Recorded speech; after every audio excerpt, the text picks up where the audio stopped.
Friends, our apologies for starting a bit late. There was some confusion about the venue. Yeah, we have a lot of books. Gandhi Matters is jointly organized by the Raza Foundation and the India International Center. We had planned only 12 of them, but the interest in Gandhi and the relevance of Gandhi both were so overwhelming, including the response, that we decided to continue with it. And we hope that we continue with it. All the more because today, in this country, the one person who is almost targeted every day is Gandhi. He is under assault from all kinds of people. He is thought to be responsible for partition. He is thought to have done, seem to have weakened the Hindu race, and such like. You all know about that. And the fact of the matter is that all these assaults and attacks and what you have make him almost on a daily basis more relevant, more worthy of attention of what he did.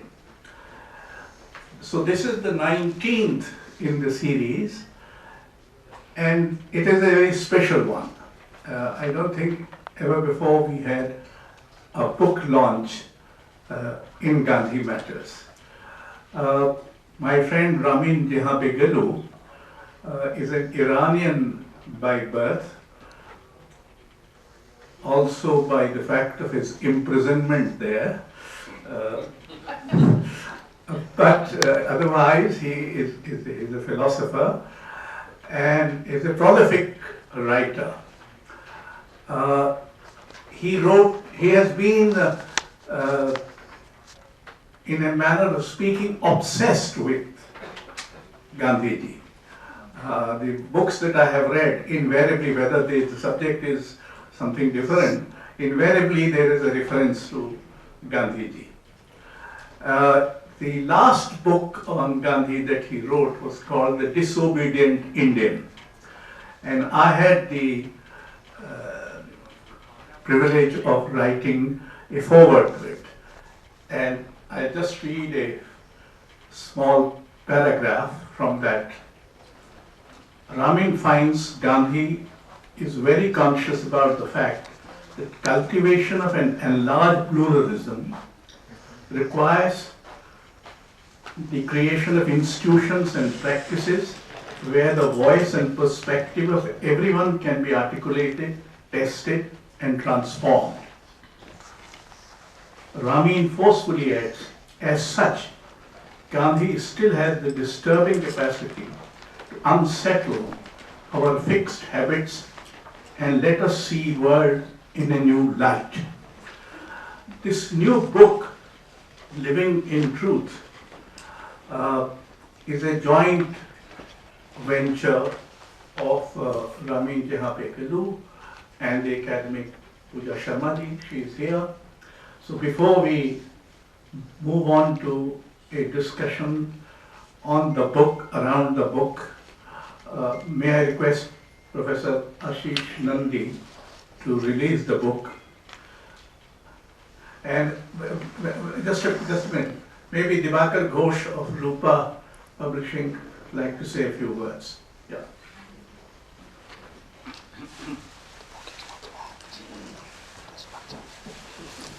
Not wrapped up in. Thank you so much, Ashokji. Very, very warm welcome to everyone who's present here, and good evening to everyone. It's been a very what should I say? I mean, when you're publishing someone, a book on Gandhi, it's an added responsibility. It becomes even more so because of the situation and the current time that we're living in. And by the way, I've never met Ramin. This was the first time I actually met him. So So what Ashokji said, that he's been prolific on Gandhi, I think he could have actually given Richard Attenborough a run for his money. Look at him. Look at him. I mean, just there are shades of Gandhi in him already. So maybe that was the reason why he's doing so many books on Gandhi. Just a little spectacles, changes dress. You have Gandhi.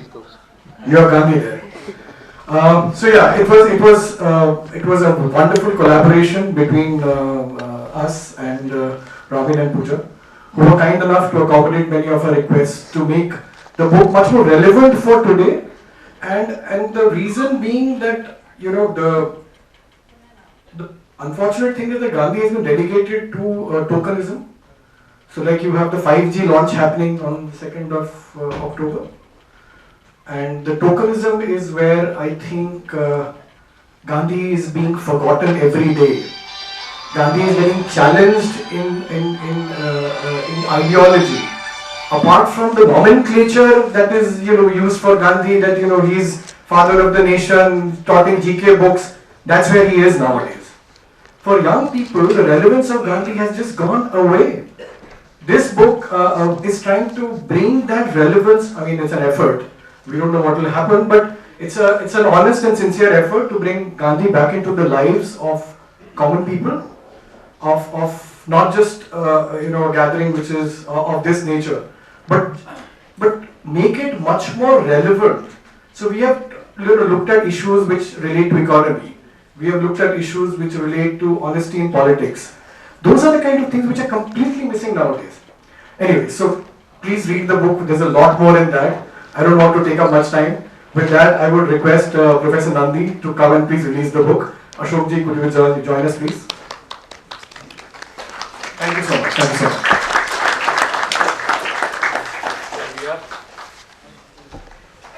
I'm very glad to see that this time all of us don't have to stand facing the camera and get photographed. So, this is the book that we are talking about. There you are. I think this is the way a book should be released, with a dialogue with author. Thank you. Thank you very much. If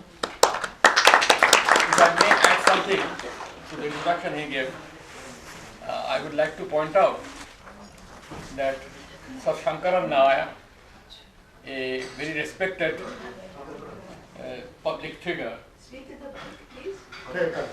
Yes.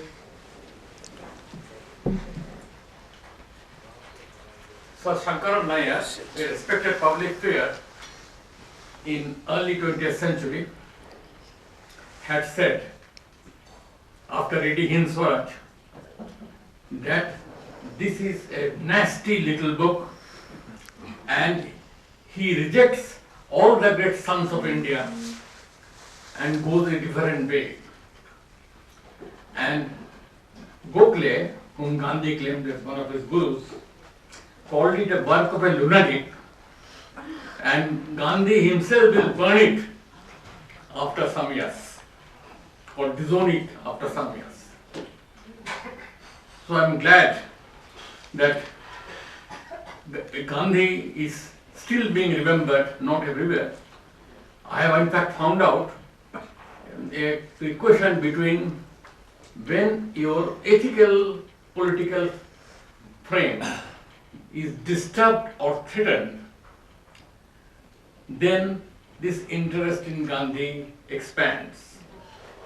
During the emergency, for the first time in independent India, there was a flowering of interest in Gandhi. So many of my friends who were not Naxalites earlier became Gandhians, who were some came from CPM and CPI. Manala Das is a very good example.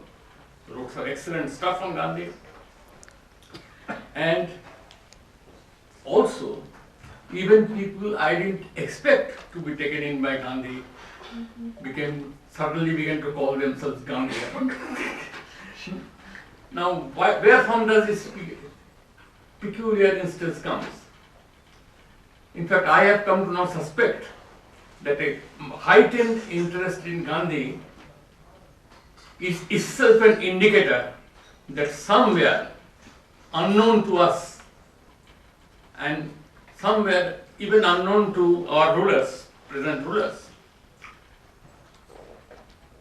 There is an awareness, because of this interest in Gandhi, there is an awareness that it is dangerous, because Gandhi is the ultimate symbol of dissent.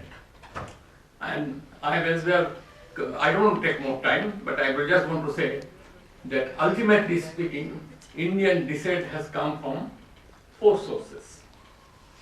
Traditional, we can do nothing about them, nor can Gandhians, nor can scholars, nor can the rulers do anything about them. These are 4 strands in Indian civilization.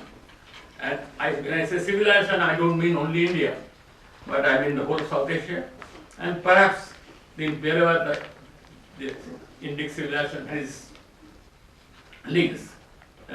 It's a different kind of response, because here there is first of the most critical part of this that dissent came for the first time. Somebody like Rabindranath Tagore first mentioned, used it, but it was there always. Namely, though Buddhism has become extinct in India, at least few centuries ago, there is a substratum of India where Buddhism survives.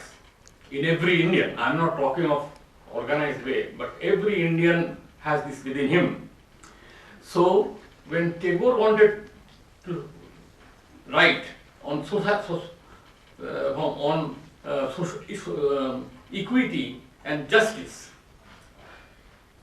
he borrowed his texts and ideas and stories and poems, wrote a poem on Buddhist Jataka tales. The second source is, and this all 4 have something inside Indians. Second is that the medieval Bhakti and Sufi movement, both Bhakti tradition and Sufi movement. These Tagore felt, and Gandhi endorsed this position, was that yes, India may have written great classics, Shruti texts and so on and so forth, but the present unity of Indian civilization, which in Tagore's words, Shak, Hun, Dal, Mughal, Pathan, act they have all in. Yeah, they're all outsiders, and victorious armies who came into India ultimately decided to stay and become a part of this civilization. They didn't come only for money, some of them did, but most of them stayed back. So that, and they said that the present unity of India can be traced to medieval India, not to ancient India. Politically, that was important. Third, there is this issue of source of difference in the concept of Ardhanarishwara. From the beginning of, I shouldn't say beginning, from the middle of 19th century, when Bankim Chandra Chattopadhyay wrote his novels, we hear of Anandavad and so forth. I do not know whether a translation of his Krishna Charitra exists in any language, but his Krishna Charitra he tries for the first time to resurrect Krishna in a new guise. He historicizes and masculinizes Krishna.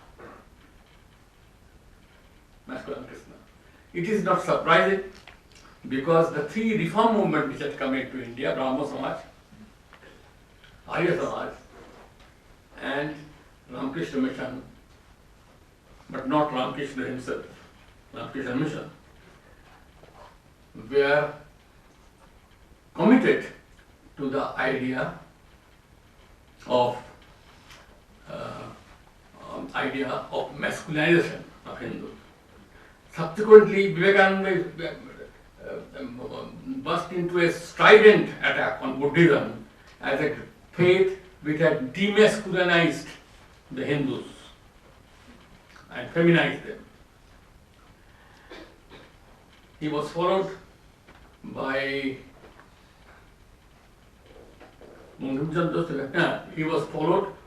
later things, but the most strident voice after that was early 20th century Savarkar, who went so far as to change Indian habit of calling India Matribhumi, motherland. He wanted to call it Pitribhu. He went to Sanskrit grammar to find out the root. The Bhumi's root is in Bhu, Pitribhu, Pitru, you will call it Pitribhu, so that Indians learn to call India fatherland. Unfortunately for him, sadly, it never took on in Indian cement. Now I want to say this because this in the context an Ardhanarishwara concept. The concept of deity of Ardhanarishwara is India was much more ancient than any of these extracts. Do not forget that this was also an attack on Indian literature. And you can see the difference in the sense that when the Hindu reform movements, Brahmo Samaj, Arya Samaj and Ramakrishna Mission, all three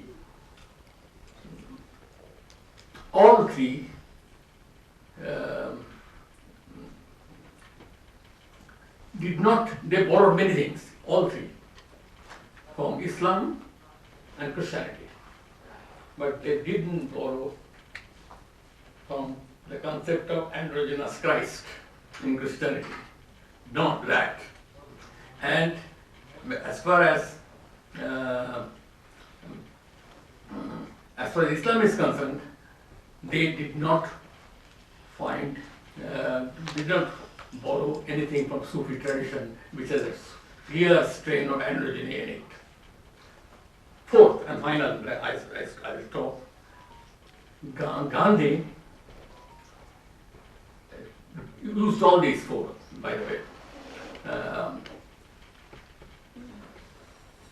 But I will another full story, but that's too long, I won't tell that. I will just finish this by saying, and lastly, the kind of relationship between the village and the city in India has come into a situation where the old balance between village and the city were destroyed. And this was sensed by many people. Previously, I mean, it's as early as in the 14th century, I think 14th or 16th century, I forget, Shudra. When was Shudra? I think 14th, na? So, in Shudra's Nishakatika, you find the city populations talking of the villages as rustic, unlettered, crude, vulgar, and so on and so forth. The word Gawar came from that. Gaon Gawar. Gawar, yes.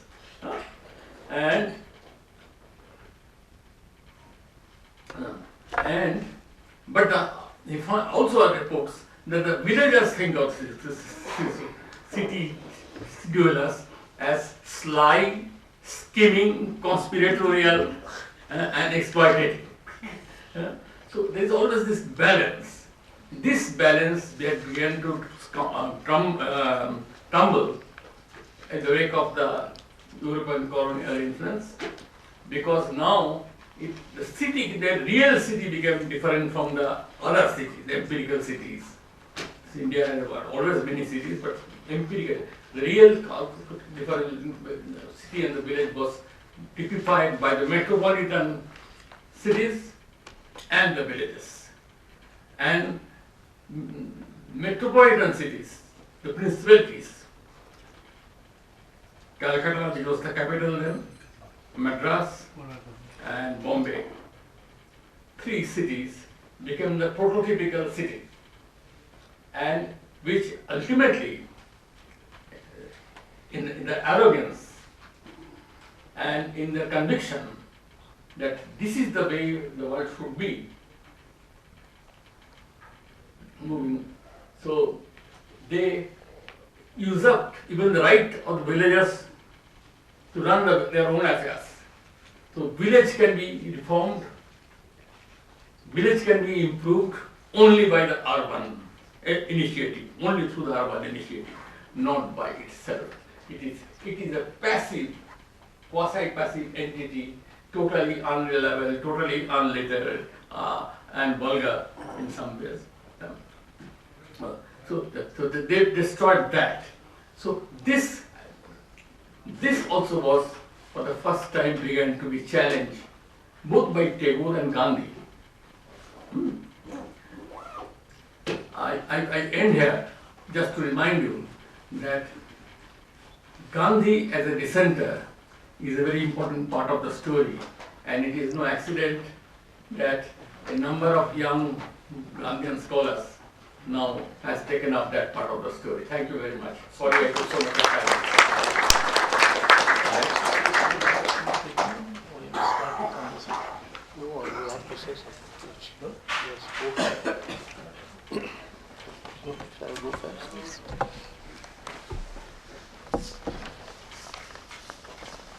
Good evening to everyone, and thank you for joining us. Let me start by saying that the ancient Greeks, especially the Stoics, they believed that a happy man is a man who has good friends. And I'm a happy man because I have so many good friends, and some of them here present. Meera Chandok, Ashish Nandi, Ashok Vajpayee, and many others, Uma, and Sachin Dhawan, who worked at Jindal for some time, Jindal University with me. And but I'm more even happy because I realized that I could do a book with a brilliant woman, Pooja Sharma, and we can even publish it with a brilliant publisher that I didn't know, Dibakar Ghosh from Rupa Editions, especially because I'm so disappointed by some of the Indian publishers, and not only Indian but American and British also. So this was really magic to have such a great publisher who was serious, did good copy editing. The book is beautifully done, and he's so young actually, because when I saw him tonight, and he presented himself to me, I said, is that you? Because I thought he should be somebody very old to be so authoritarian, you know, with such authority, but unfortunately he's very young. Now, I think that let me say a few words, and then Pooja is going to add why we did this book and what is important about working again on Gandhi. I mean, I've written something like 10 books only on Gandhi myself, in different languages. But this one was also very special to me. I think the reason which brought us to collaborate together and to write this book was to answer a question. And the question was, how should we think today and what should we do today to meet the challenges of tomorrow? This is the main reason we wrote actually this book. And this is where I think Gandhi becomes important for us, because he provides us with an intellectual substance and a social and political structure to understand and practice peace, reconciliation, and mostly harmony in our world. So in that sense, it would be more correct to think of Mahatma Gandhi as the initiator and animator of a revolution of values. This is what I believe. Most of the time we say he's the father of the Indian nation, he's a nonviolent person who struggled, but I think that what is we miss is that Gandhi actually, he was not only a dissenter, but he actually changed the values that we had, especially the values which ended with 2 world wars and an atomic bomb in 20th century, and the tragedy continues today with populism, mediocrity, conformism, conservatism, and many other isms in 21st century. Now Gandhi actually, I think that he challenged all of them, and this for 3 reasons. First and foremost, because Gandhi, I believe, is a thinker and a practitioner with a multi-centered and multi-dimensional vision of politics, which we don't have anymore, even in European politics or in many liberal countries. Certainly not in India anymore. Second, because Gandhi had, and he still has actually for us, because he's pretty present, an intercultural worldview, which helps him to, and helps us, if we read Gandhi correctly, to overcome all exclusivist actually modes of thinking. All the modes of thinking which are dogmatic, fanatic, exclusionary, and Gandhi is certainly somebody who defies all of them. And lastly, but not least actually, because Gandhi has an evolutionary vision of democracy, which is very, very important. And this evolutionary vision of democracy, again, we have lost it. We have certainly lost it in India, we have lost it in many European countries. Look at Italy, what it has become. And look at Hungary, what it has become. And so this is very important, because in that sense, I think that the essence of democratic ethos for Gandhi is the idea of sharing a world in common with others. So he believes really in shared values of humanity, believes in a common humanity, which is so important for us with all the problems that we have. And this is, I will use a philosophical word which has been used by a philosopher like Heidegger. He actually knows how to dwell culturally and politically with the otherness of the others. In other words, democracy for Gandhi is a project of self-sufficiency, self-discovery, mostly self-examination in a very Socratic way, really it's self-examination not of an individual for the individual, but also for a nation. And such his alternative, I think, to a national membership is a civic citizenship, I would say.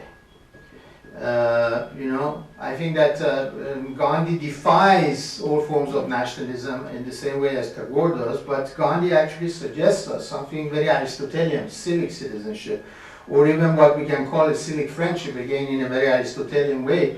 He doesn't mention the concept that I'm saying, but he talks about it without mentioning the concept, that he believes in actually civics friendship, where duties and responsibilities of citizens are as important as their rights. Now this he does talk about.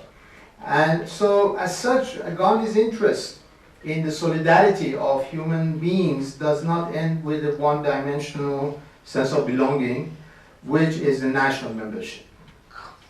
He actually, what was important for us in this book is to show that if we can bring this Berlinian, Isaiah Berlin, he talks about sense of belonging. If we can bring this idea, which was very dear to somebody like Herder in the 18th century, Isaiah Berlin in 20th century, is we can find it also when we read very carefully Gandhi, because there is a process of common humanity for Gandhi in the eyes of him, and democracy is not a finished project.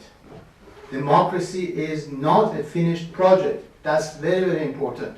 Today, all the liberal democracies around the world, they show us democracy as a finished project. Democracy is not a finished project for Gandhi, since it entails questioning, it entails measuredness, it entails self-limitation. So here we have the Gandhian capacity to engage constructively with conflicting values and diverse modes of thinking through an effort of what I will call empathetic pluralism. But the fact that Gandhi believes in a political community that includes self-rule, self-transformation as its foundations, means that for him democratic politics should be seen and practiced in terms of, as Ashish said, dissent and resistance. Not only dissent, but also resistance. So in this sense, Gandhi shares with the ancient Greeks the idea that politics is a shared experience and a space to examine truth, and that's why the title of the book is Living in Truth. As you know, many Gandhians, including Václav Havel, actually they did write about how to live in truth. Living in truth is one of the concepts of Václav Havel in The Power of the Powerless, for those of you who have read Eastern European dissenters. So we need to understand that when Gandhi talks about truth, he is not referring to a cognitive and systematically rational notion. Truth for him is an experiential reality. And truth is experiential in the same way that politics is experiential. Never, never, never do talk, even if you're a political scientist, never make the error to talk about the science of politics. Politics is about the experience of human. Actually, Hannah Arendt taught us this more than anybody else in the 20th century. Politics is about the experience of human beings who can change things and, as she says, start from the beginning all the time. So when Gandhi does not see it in a utilitarian way, Gandhi does not see it in a positivistic way. By the way, Gandhi's notion of experimentation or experience is very close to the German concept of Erfahrung. For the readers of Hegel, they will understand what I'm talking about. Why? Because you have the verb, who knows German here? Nobody? You have the verb fahren, which means to travel, to go, to travel. Okay? Now, for Gandhi again, experience echoes a voyage of self-discovery. That's why I say it's very close to this idea of Erfahrung. That is why Gandhi, for him, politics is a way of living in truth. And we choose Living in Truth as the title of our book because it is an embryonic act of descent in not becoming a player in the game of lies, as we have it today among our politicians, but to employ truthful means that correspond to a truthful end. So to conclude, I would say that for Gandhi, politics is not only a space where the process of power making or power shifting takes place.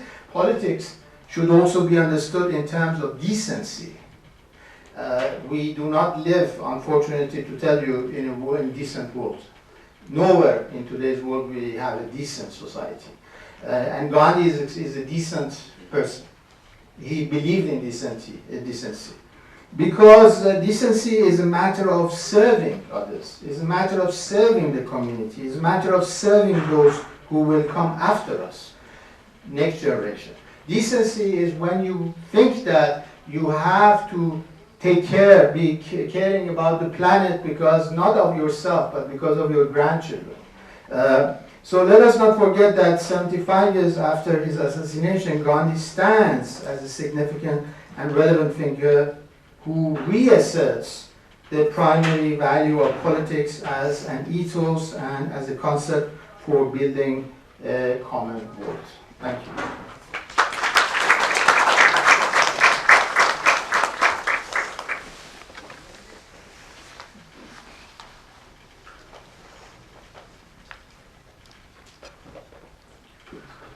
Very warm greetings, everyone.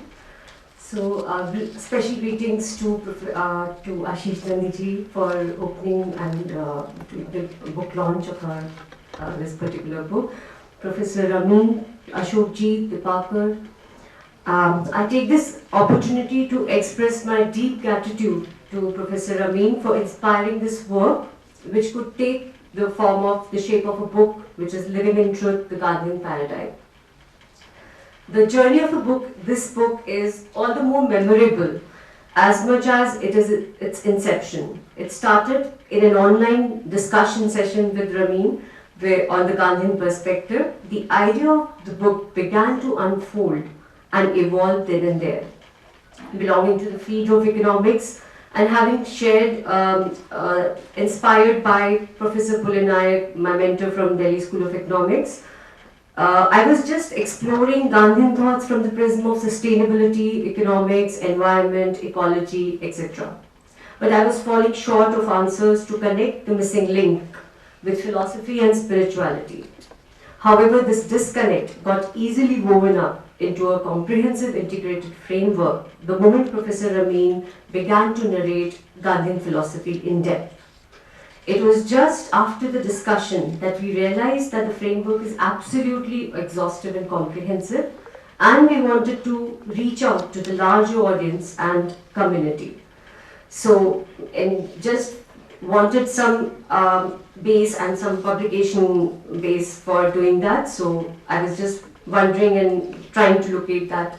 So one of my friends from Bangladesh, Professor Shahabinam Khan, he suggested the most popular book, publication in India, Rupa publication, and my colleague Professor Shankar Kumar, who's here from Hindu College, University of Delhi, connected us to the Bhagat Ghosh from Rupa publication.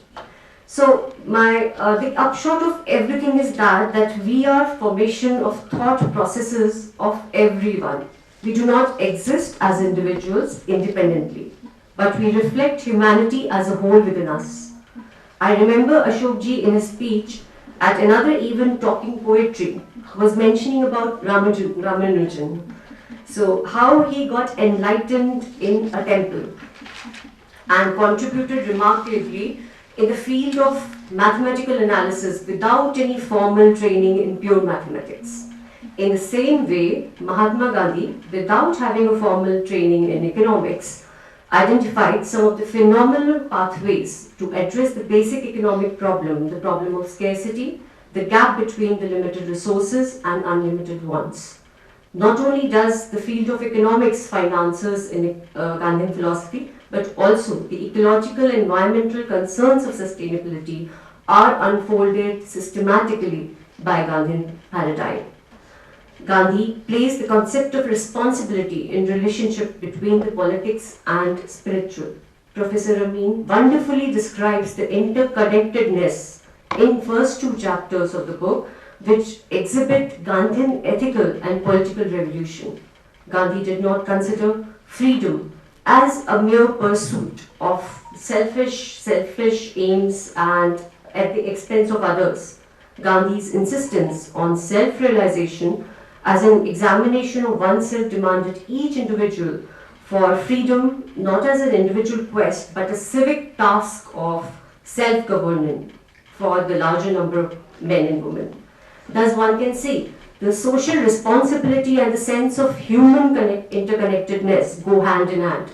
In other words, he believed that all individuals and not only humans, they are part of one another, and violence destructs this particular universal inclusivity.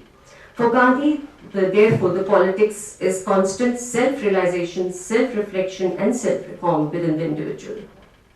It was a process of self-rule which citizens are able to contribute for the betterment of the community. Now how to connect this particular aspect and philosophy of Gandhian thoughts to economics, ecology, environment. This was the major task in which interconnectedness of soul force with otherness of other can be described as awakening of consciousness that manifests Gandhian revolution in every sphere and aspect of life, socio-economical, political and ecological. Gandhian economic revolution is constituted by moral and ethical responsibility to uplift, enrich human life. Now, he takes a stand completely distinct from what we have in the present modern economics, what we call as rationality is embedded in the modern economic phenomena, is revolutionized by Gandhi to visualize economics beyond the scope of optimizing material gains. So for Gandhi, it is not the rationality that functions. We discover the presence of Gandhian philosophy in every spectrum of life. Gandhian models are in fact most robust and resilient, and they survive the attributes of time and space. They offer not only the most sustainable explanations in contemporary challenges like inequality, climate change, environmental degradation. Most of my friends from economic backgrounds will try to relate all the current challenges and would try to understand that how Gandhian economics, though it is differing from the mainstream economics, is able to handle all and resolve all the challenges and problems. Gradually, the discipline of economics was compelled to think about the welfare of the people at large. This led to the emergence of what we know as welfare economics, which attempted to measure well-being of worst of individuals. Slowly you will see that how the component of Gandhian economics started coming into picture. Thus, a utilitarian approach evolved to visualize this general equilibrium. However, welfare economics failed to address the problem of environment and ecology, and Rawlsian welfare approach, which is a very welfare model, so it attempted to resolve the question of justice and equitable distribution, but it was totally similar to what Gandhi had proposed. From the environmental, ecological perspective, the newly emerged concept of cradle-to-cradle system, which we all environmentalists are talking about, is comparable to the notion of economy of permanence. This particular model, economy of permanence, was formulated by J.C. Kumarappa, who was the then economist who worked with Gandhi during the freedom struggle. So Gandhian thoughts, inspired by Gandhian thoughts, he proposed that generating lesser wastage and use of renewable sources in the production process was the key for moving away from all the challenges of environment. It was mentioned that time, so almost 100 years back. Much before the climate change began, Gandhi had said that we should be just trustees and we should use natural resources as a moral responsibility, because we need to bequeath to the future generation a healthy planet, and this was known as trusteeship model. This has been very well welcomed in all different countries. The recent deep ecology is also influenced by Gandhian thoughts, which is oneness of all life. This notion recognized the need to conserve all resources for the use of all species, not only human beings. A peaceful, non-violent society envisages the preservation of right for all individuals. Thus, the concept of CSR, we all know about CSR, corporate social responsibility, that become a requirement nowadays for investment processes. It promotes, incorporates sustainable and inclusive investment. Later on, now ESG, environment, social governance, has also come up as a concept and which reflects Gandhian thoughts. Gradually, the component of SDGs got incorporated in the Millennium Development Goals, and the aim was promoting peaceful and inclusive society in the sustainable development, providing justice to all, access to all, and accountability and inclusivity. Gandhi knew that the civil society dominated India and not British-style parliament or techno-scientific progress would ever achieve and preserve social political cooperation and interconnectedness. Civil societies also emerged in US and UK, which were based on Gandhian principle. And therefore we see that the elements, even in 2007, the UN General Assembly, they observed 2nd October as an International Day of Non-Violence, and the noble thought of global common appeared as Gandhian thought, and Club of Rome report also came up, inspired by Gandhian thought. So there were so many subsequent events which kept on happening depending upon Gandhian thoughts. Brand Commission strongly emphasized the prime objective of development is self-fulfillment. Later on, 1987 Brundtland Commission report titled as Our Common Future emphasized the limits imposed by technology and social organizations. In 1992, Rio Declaration also came up, called as Convention of Biological Diversity, was formed to spread awareness about the consumption patterns. 1997, the adoption of Kyoto Protocol also was binding for climate change, and slowly people were moving towards more environment-friendly economies. Then in 2007-8 also, Human Development Report on the theme of fighting climate change emphasized about Enlightenment principle, that was again Gandhian thought. And with these evidence, we can only say that the basis of Gandhian revolution is the inner voice, and the interconnectedness will be the guiding source for every generation. The future generations will recognize the virtue of Gandhian paradigm, not only in India but across globe. They will relive and will keep on revisiting Gandhi, reinventing and revisiting Gandhi in every era, simply because humanity has no other option than to come closer and closer to reality and truth. I extend my gratitude to each one of you who have come here, spent the time and taken the time out for this particular book launch, for supporting us for this book and for coming here and gracing the occasion. Thank you very much.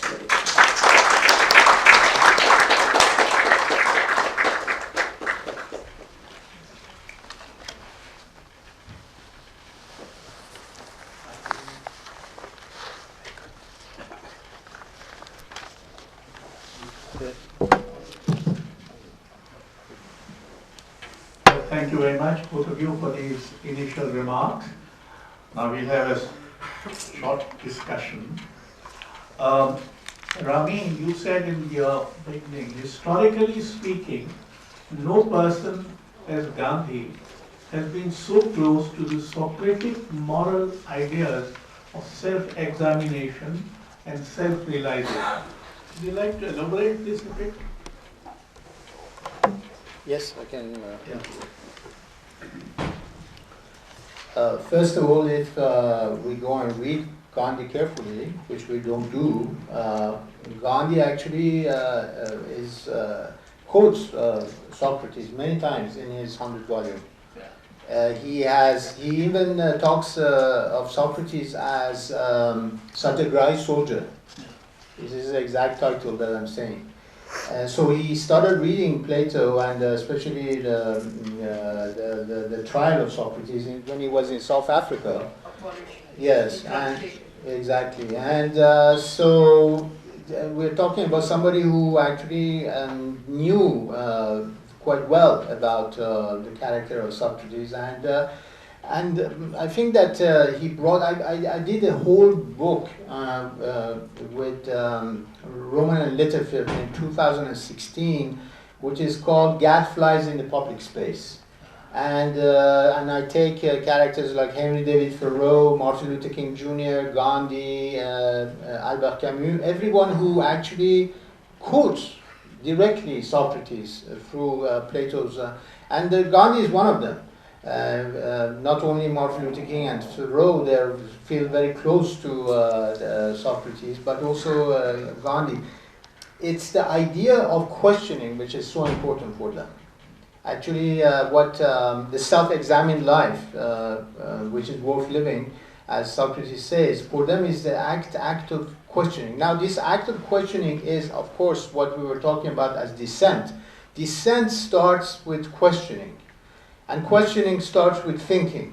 So if we get to a point that human beings don't think, as Heidegger says, don't think, there is a stop thinking actually, because they just repeat, mumbo jumbos that is given to them by the social media or mumbo jumbos by TV. They don't think, so they cannot question. And when they cannot question, they cannot put into question actually their own institutions. So democracy cannot be built, democracy cannot have an evolutionary action. So for Gandhi, I think it has been always very, very important to have not only this self-examination that Socrates has of himself, Gandhi has it of himself also, but now we can be for or be against it. But we have to read, I hate people who don't read and they judge. I knew an Italian, cultural attaché, maybe around 30 years ago, that I met here at IIC, and he had a problem with Gandhian brahmacharya. Because he was Italian and he liked to always make love to women, and they said, why this Gandhi, at the age of 40, he decided Brahma? I said, have you read Gandhi quite well? I mean, you understand why this man made the choices that he made? You can be against these choices, I understand, but you have to read him and to see why he did that. So in the case of Socrates, I think that it's this self-discovery, self-examination, and mostly, most important, the questioning, which is so important with Gandhi. Well, at one place you say Gandhi was a philosopher of civic dissent who found the source of his action in his moral conscience. And then you say the conscience is that still small voice.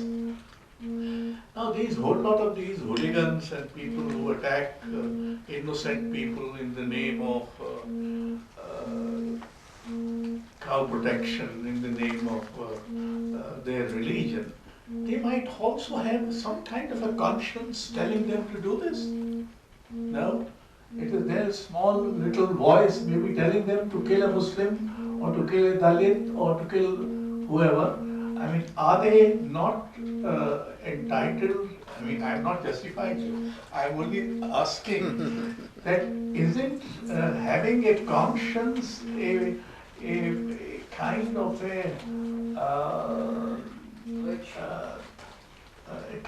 a ambivalent thing, or there is more to it than just this small little voice.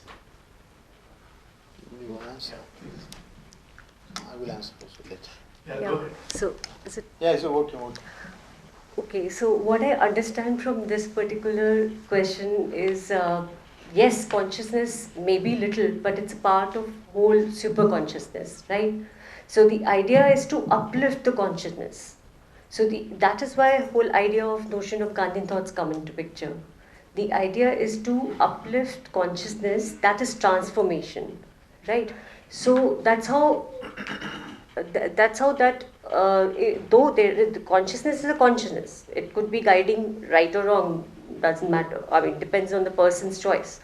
But it is actually adding up to the super consciousness, which is a larger consciousness, and that's how we are interconnected. That's how the interconnectedness and oneness of all, that is what the notion is. So it may be small, it may be large, but it is actually adding to the overall consciousness. Yeah, I can just add some point. The question that you're putting together is one of the key questions of political philosophy.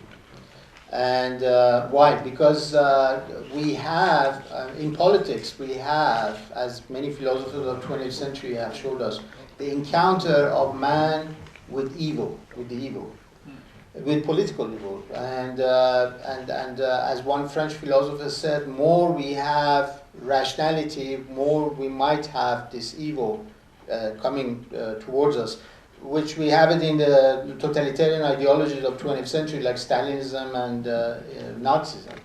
Now, the question, I put it very quickly in 2 points.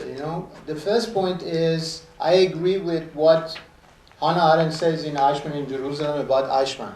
He says Eichmann does not have a moral conscience, because he's a very he's a very everyday bureaucrat who says, they gave me orders, I killed 1 million Jews in Auschwitz. So the point that Hannah Arendt is making, that Gandhi actually makes it also differently, is that you have a moral conscience and you can always go back to yourself. And Gandhi says, like Henry David Thoreau and Martin Luther King and many others, the inner voice. He talks about the inner voice. He says, the last person that I listen to is my inner voice. Now, inner voice, I don't think we're not talking about something with which we are born, as some people have it, it's something which we can acquire by working for it, experimenting it, working for it, and developing it. It's again a process of Bildung, as the Germans said, is a formation. You have to build it in you. Morally, ethically, you have to build it. The fact that you see around you so many people who are completely disinterested in the misery of others, and there is an absence of compassion. Now, I'm not comparing them with Eichmann, of course, but it's a small one. It's because the moral conscience is not working with where it has to do. You're completely indifferent to. Now, for me, I was preparing myself to come to this meeting and say, for the past 10 days, since I'm an Iranian, I'm looking at all these young Iranians getting killed in the streets of Iran, around Iran. And when I talk to that with my Indian colleagues, my Indian colleagues don't understand. I asked them to sign a petition, like the French and the Germans and others are doing it. But you know, because most Indians, they have a very sentimental view of old Persia, of the Mughal period, and they don't understand modern Iran. And they don't understand what a woman who takes off her veil and throws it in a bonfire, she is actually working on her moral conscience. And that's the most important. Well, I suppose the moral conscience has something to do with the pain of the others. Gandhi himself was very fond of a hymn which says, Peer Parai Dhaniyate. So Vaishnavajan he defined as a man of God would be one who would have the sense of the pain of others. Absolutely. Now the pain of others is something which has to be acquired, or as human beings we are genetically wired to feel the pain of others. Yes. Is it a matter of acquiring it, or is it a matter of only recognizing it in yourself? What you call the self-examination or self-realization. This is becoming a one-to-one dialogue without asking others to... We come to that. No, but very quickly, actually, I just finished a book which I published with Bloomsbury about compassion. And my point of view on compassion is that it comes from human... Compassion is one of the reactions that mankind has towards human fragility. If we accept the fact that man is a fragile animal and man, human being, is conscious about its own fragility, there are two ways to, in history, human history, there has been two ways to encounter this fragility. Conquest and domination, to not show the fragility, and compassion. Now, we have compassion, of course, in the many of the Oriental religions, but we have it also in Christianity. We have some mode of it in Judaism and in Islam with the humanistic, of course, or mystical Islam. But in our world, the only way to do it is to, instead of conquering, somebody like Putin, for example, he's a typical person to hide his fragility by conquering others, I think. People who shoot on young people with bullets is because they are fragile themselves as dictators, and they might fall very easily the next day. But to hide that, they actually use their authority and they use military force. So Gandhi, this is where nonviolence takes shape. Gandhi knew about his fragility, but his encounter with his fragility was very transparent, very transparent. Not everybody can do that, I think. No, we have some time. You took all the time. No, No, I'm joking. yeah, please. Just wait for the mic.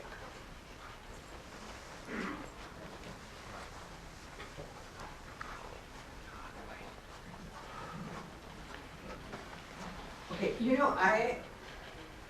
I've been looking at these issues very carefully, and I feel that it's time we start seeing Gandhi as a political philosopher, strategist, rather than a Mahatma. Yes. Because I find much of the work very exegetic. So congratulations, I saw that element of criticism. What I think, and perhaps Ramin, I know he knows it because disobedient Indian, is that Satyagraha is about conquest of fear. And in Champaran, when he told those peasants to sit and give evidence to the police, and the peasants said, we can't, these are police officers, and Gandhi said, that's not the object of Satyagraha. What struck me was, today I was reading autobiography of Nehru, page 69. Nehru says in 1921, when Gandhi started his non-cooperation movement, mood changed. He said, earlier we were conspirators. We would hush talk to each other about challenging the British Empire. Now we could shout from the rooftops, we want independence. That's it. And he had a very intelligent critique of Gandhi. And he was the kind of critique that I would also share. He didn't distinguish between the public and the private. Sorry? Nehru. So in 1921, I think Gandhi brought a new mood to the freedom struggle. The dissent is legitimate. And when you are practicing dissent, you are realizing yourself as a thinking human being. And for Nehru to say this, because he was very critical about Gandhi's emphasis on human sin and human, fragility also, because he felt, and most of us, I wonder whether Gandhi was more Catholic than we gave him credit for. And I studied in a Catholic convent, so I know what that was about. But the way Nehru said we could shout from the rooftops, we are going to take, and we don't fear prison. That was the mood that Gandhi gave to the freedom struggle, and I think that is so valuable. I really think we should register it, because today we need to conquer fear. I mean, that is what it. You want to say? And two more points, Ramin. Critics of Hannah Arendt have said that Eichmann was actually very anti-Semitic. So it was not as banal as she made it out to be. Yes. And the second point, actually, I forgot. I wanted to take you on, but that's it. Anybody else? Yes, she can answer. Huh? You want? Don't answer. I'll just add something to it. That satyagraha, that is the soul. That is considered. The other name is the soul force. So that the whole, the entire environment that was created came out because of the soul force. The truthness and truthfulness and the courage which everybody got was coming out from the soul force. I just wanted to add this. I think the self-transformation is very important, and in Gandhi, and self-transformation comes from being self-ashamed also. When you are ashamed, you are ashamed of yourself in what you have done and what you can do and what you can do and you have not done. I think that plays a very, very important role. And in practically, I think in our lives every day, what we do is that we are not ashamed of what we do. I mean, this is where the difference comes with Gandhi. You look at the people who come. I was telling Ashok, I'm very direct in what I said. I'm always, when I come to IIC, people come only to drink coffee and biscuits, and they leave. It's not a bad matter. I mean, you can serve that in church also, or in a synagogue, or anywhere else, or in mosque. So but I'm referring to the people that they don't care, And this is why we're living the world that we're living, because people don't care anymore about the others, and that's very important. Yeah, please. No, after her. Okay, I think my voice is clear enough. So stand up, then please stand up and say. Stand up and say. So thank you so much for the lovely discussion. For young scholars like us, it's very insightful. So yeah, I feel like in the era of individualism, these books might provide a very great sense of acknowledgement to the people, because individualism has reached, after COVID, we can see individualism has reached the lot level. So I haven't read this book definitely, so I think some questions will be answered by this book. There are 2-3 points which we made by the authors. The first point about the Hannah Arendt, that is the banality of evil, which I can, which you were answering for it. So I think the Gandhi's journey for truth, like somewhere can give the answer for that, because the banality of evil is like giving obedience to the master. But somewhere I'm also confused how the consciousness can be derived from somewhere. Like, I mean, it is inherent. You cannot take it from somewhere. For some people, killing animal is okay. For others, it's not. So how to, inherit that thing is an important task. Plus, it's an experiment with the truth also, like the Gandhi said. So that is also the question which scholars find out. Definitely somewhere, one more point, I definitely forgot that point, but that is also related to Hannah Arendt thing again. And the one more question which author Ramin has pointed about the Aristotelic, something related to civic political culture which Gandhi had taken from it. The Aristotle hasn't taken into account the women slaves and for the concept of taking into political structure. So the concept of gender which I can bring here, and how can Gandhi can provide a solution for the gender in that context. So that is also the question which I really want to see into it. Yeah, question of gender, I can say it very quickly because I've written about it, and that's the feminization of politics by Gandhi. Actually, and that's why Godse killed him. Godse says it very clearly. I have a quote of Godse in his trial when he says that Gandhi put Hinduism into danger because Hinduism was about virility and being masculinity, and Gandhi made us, what he's suggesting is a very feminine view of politics. So the feminization of politics, both in the way Gandhi actually acted himself, his personality, but also in his doctrine, is very clear. I think that's it's very, very clearly there. Now, on the other points that you made, I think that, what makes Gandhian philosophy very special, political philosophy, moral philosophy, is that there are three premises, actually, I think, which are very important to understand when we are talking about Gandhi. There is an epistemological premise, the fact that Gandhi always believes that all knowledge is corrigible. All knowledge is falsifiable, if I have to speak in a Popperian way. He believes in that. The second is a metaphysical premise, actually. The metaphysical premise is that each human being actually sees the world differently.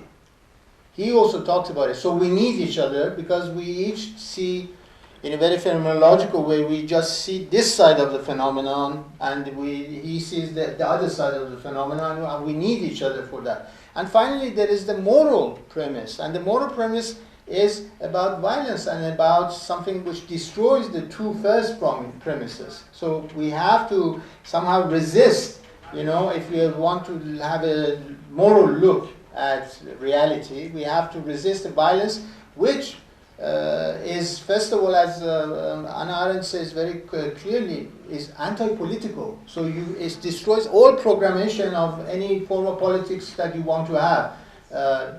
So you fight it not just because the violence is about not only killing the others, it's about destroying the common platform of living together and working together. Yes, I have one. Yeah, thank you very much for a very interesting and enlightening evening. Since there was a lot of mention about the youth, how Gandhi can be made relevant to the young people and the young generations, one point that always keeps troubling me is that Gandhi, when we look at him, it is in the context of the historical freedom struggle. So it's that Gandhi which became the Mahatma.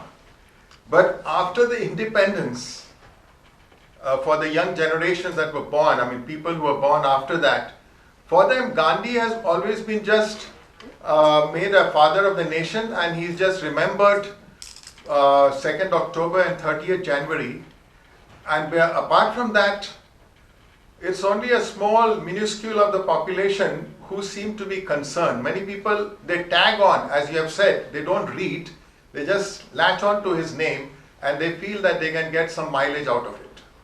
So that's the kind of Gandhi that I think today is prevalent, and now there has been shift with the installation of the statue of Netaji Subhash Chandra Bose. The young generation are completely being swayed away from Gandhian moral values. So to me, the Gandhi of the historical freedom struggle times is something relegated, only meant for those who want to do research and keep adding to their USP of literature. But the living Gandhi for the generations of young people today and tomorrow, that kind of Gandhi, I think, has yet to emerge.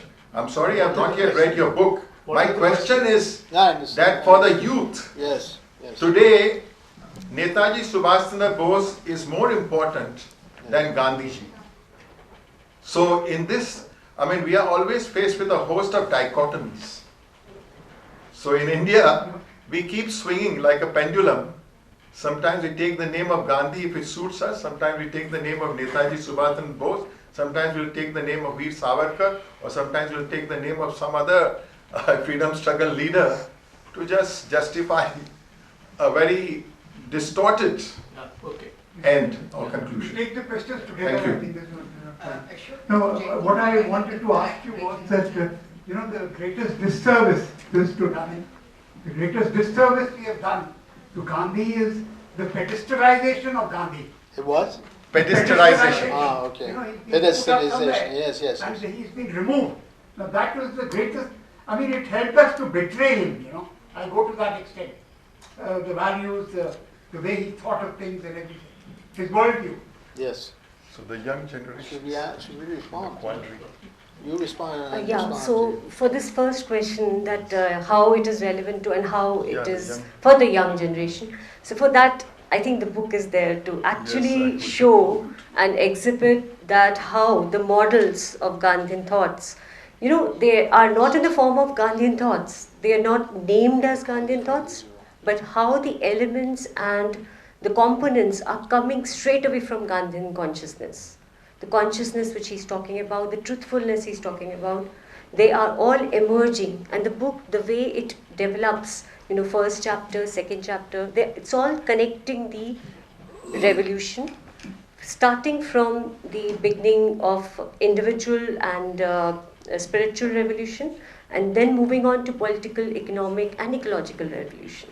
So once they need to connect, they understand the connectivity and syncing of all that, and coming out from the source, that is Gandhian thoughts, I think youth will understand the significance of Gandhian in everyday life.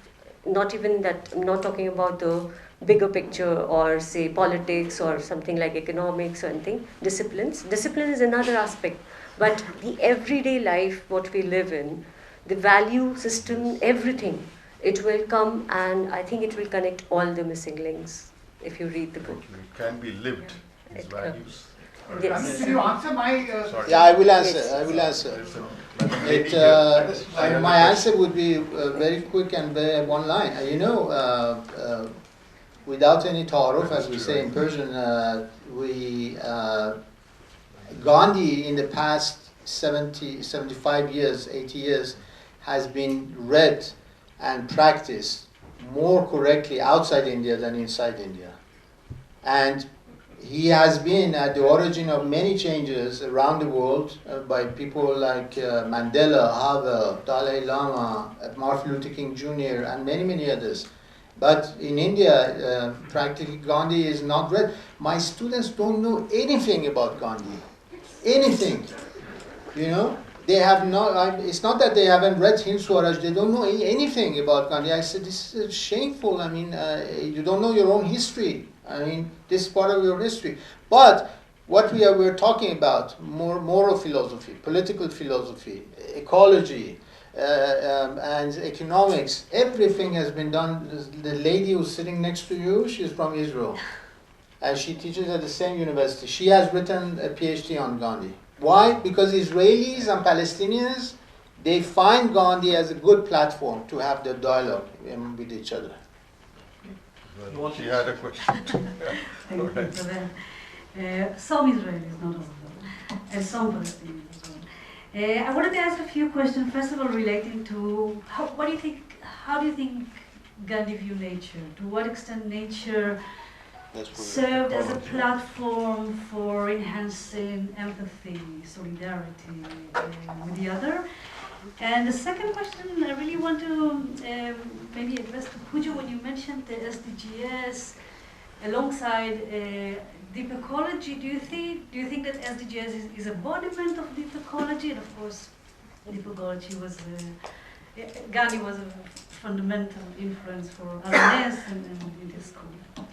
Thank you. So the consciousness and the fact that truth is same.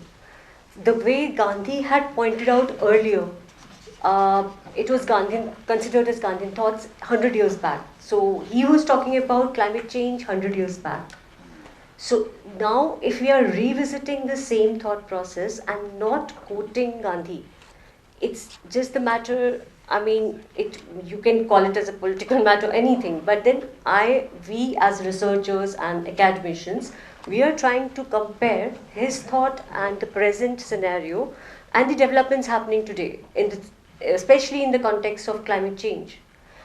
J.C. Kumarappa's thought process of economy of permanence, which we are right now digging into it in various ways. You know, the whole world is talking about renewable energy. So this was pointed out 100 years back. So probably we have not visited Gandhi in a proper manner 100 years back, and we have not understood him at all, his thought process. That's why I said that it is something which is permanent, and the knowledge which he propagated that time, advocated, that is universal truth. And if we are like again and again bushing around the tree and then coming back to the same thing, then it's our loss. It's a humanity's loss. I just want to add that I think that Gandhi actually, why is Gandhi's original is also because of his readings. You know, if you compare the readings of somebody like Savarkar with the readings of Gandhi, you see the difference. Gandhi reads, who does he read? He mentions it. Gandhi reads Plato, Gandhi reads Henry David Thoreau, Gandhi reads Marx, he reads Rousseau, he is a reader of Tolstoy and corresponds with him, and Ruskin also. So it's very important who you read, because it actually influences your state of mind. And Gandhi chooses the right people because these people are still very relevant for today's world. We still go back and read Henry David Thoreau because we have this problem of the environment, but we also think in his terms of disobedience. You know, we still read Tolstoy, and we still read somebody like John Ruskin as a historian of art, but also as somebody who's anti-utilitarian. So I think that it's a very important point. We do not actually try to go and dig and see who Gandhi read and what use did he make of his readings. If we do that, we can also find very new things, actually. Friends, let us conclude now, because we have been at it for about an hour and a half.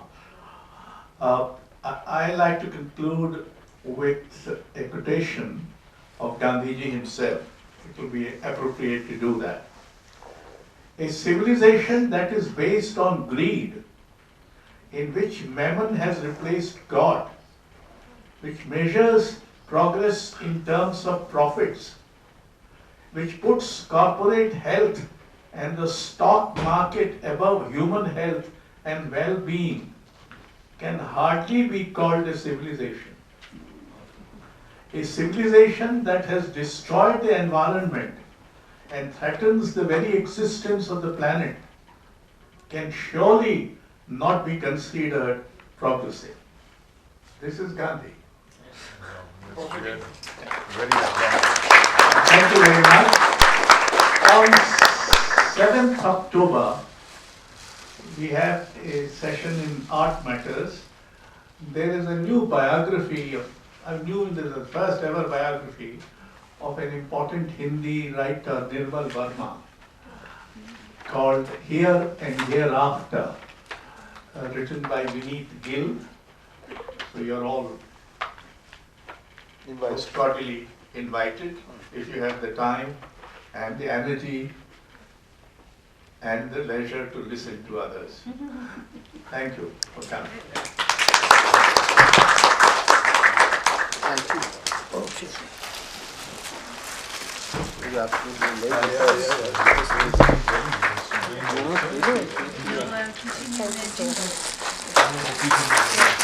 Thank you.